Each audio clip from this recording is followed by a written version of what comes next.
آئیے فیصل بھائی تشریف لائیں ماشاءاللہ. السلام علیکم ورحمۃ اللہ وبرکاتہ. ماشاءاللہ کیسے ہیں آپ؟ خیریت سے ہیں؟ الحمدللہ رب العالمین. آج ہمارے ویورز کو کیا بتا رہے ہیں، کون سا روحانی علاج ارشاد فرمائیں گے؟ جی ہاں، آج مدنی چینل کے ناظرین کو سلسلہ روحانی علاج اور استخارے کے اس سیگمنٹ آج کے روحانی علاج میں ہم آپ کو بتا رہے ہیں. بہت ہی زبردست والا روحانی علاج لے کر حاضر ہوئے ہیں. جی ہاں، دنیا ہے، دنیا کے اندر تقریباً ہر شخص ہی کی یہ خواہش ہوتی ہے کہ وہ اچھا کھائے پیے، اچھا گھر ہو اس کے پاس، اچھی گاڑی وغیرہ بھی ہو. تو اس سے ریلیٹڈ ہی بڑا خوبصورت روحانی علاج ہے، یعنی سال کے اندر اندر امیر و کبیر ہونے کا روحانی علاج. غور سے سنیے گا، لکھ لیجئے گا، توجہ کیجیے گا، انشاءاللہ الکریم اس کی برکتیں ملیں گی. جی ہاں، آپ نے اس روحانی علاج پر عمل کب کرنا ہے، وقت بھی نوٹ کر لیجئے، کتنی مرتبہ پڑھنا ہے یہ بھی نوٹ کر لیجئے، اور بتائے ہوئے طریقے کے مطابق آپ اس روحانی علاج پر عمل کیجئے گا.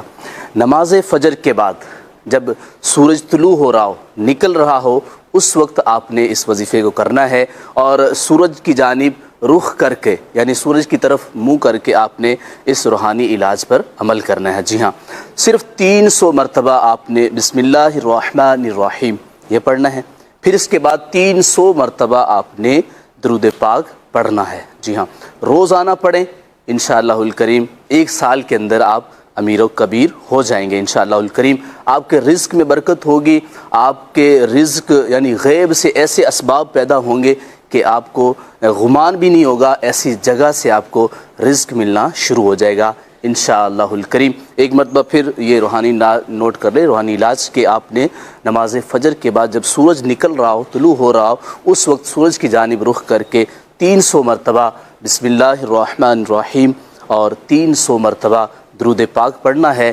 روزانہ پڑھنے کی کوشش کیجئے، انشاءاللہ الکریم آپ کے رزق میں خوب انشاءاللہ برکت ہوگی. یہ تو ماشاءاللہ بڑا امیر و کبیر بننے کا نسخہ آپ نے ارشاد فرمایا. امیر ہو جائیں گے ایک سال کے اندر امیر بن جائیں گے. پابندی سے اس کو پڑھے، بلا ناغہ پڑھے. اگر ناغہ ہو جاتا ہے، کوئی دن چھوٹ جاتا ہے، تو کیا پھر دوبارہ سے نئے سرے سے یہ گنتی شمار کوشش کر لیں، ناغہ نہ کرے. اگر ہو جاتا ہے کوئی اس کی میعاد وغیرہ ہے کب تک یہ وظیفہ میں نے بتایا نا، یہ پورا سال پڑھیں، روزانہ پڑھیں گے تو ویسے ہی برکت ملے گی. اگر پورے سال اچھا، یہ جو آپ نے فرمایا کہ سورج کی طرف رخ کر کے اب یہ پڑھنا ہے وظیفہ.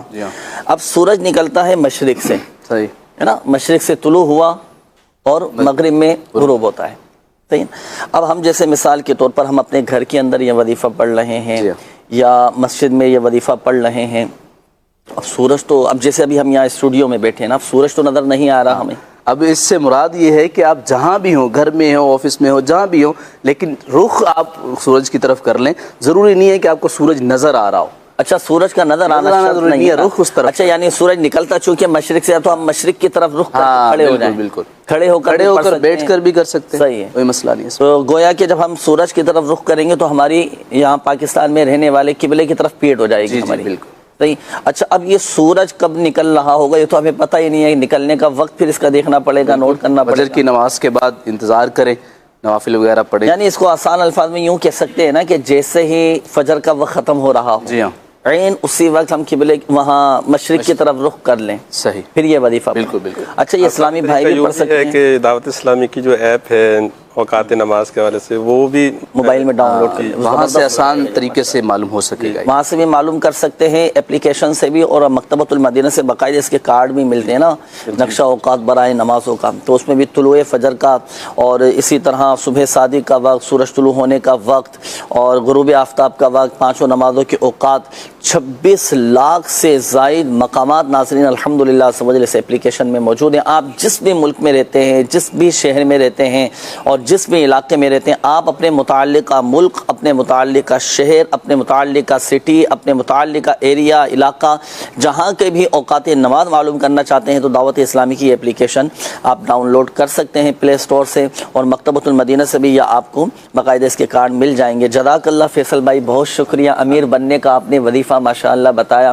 اللہ پاک ہم سب کو عمل کرنے کی توفیق عطا فرمائے. یہاں ناظرین کو میں یہ بھی ایک مشورہ دوں کہ اب دل میں تو خواہش ہوتی ہے نا مال و دولت کی، میں امیر بن جاؤں. تو امیر بننے کا مطلب یہ تو نہیں ہے نا کہ مال و دولت کی ریل پیل ہو جائے، بہت سارا مال و دولت آ جائے. صحیح.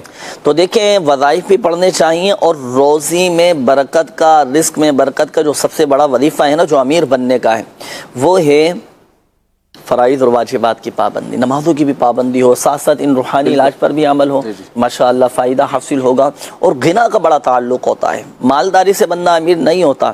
مال کی محبت کی تو دعا بھی نہیں کرنا چاہیے، اللہ کرے مال کی محبت ہمارے دلوں سے نکل جائے. بس قناعت، خودداری اللہ پاک ہم سب کو نصیب فرمائے. جزاک اللہ قبلہ فیصل بھائی، بہت شکریہ، آپ تشریف لائے.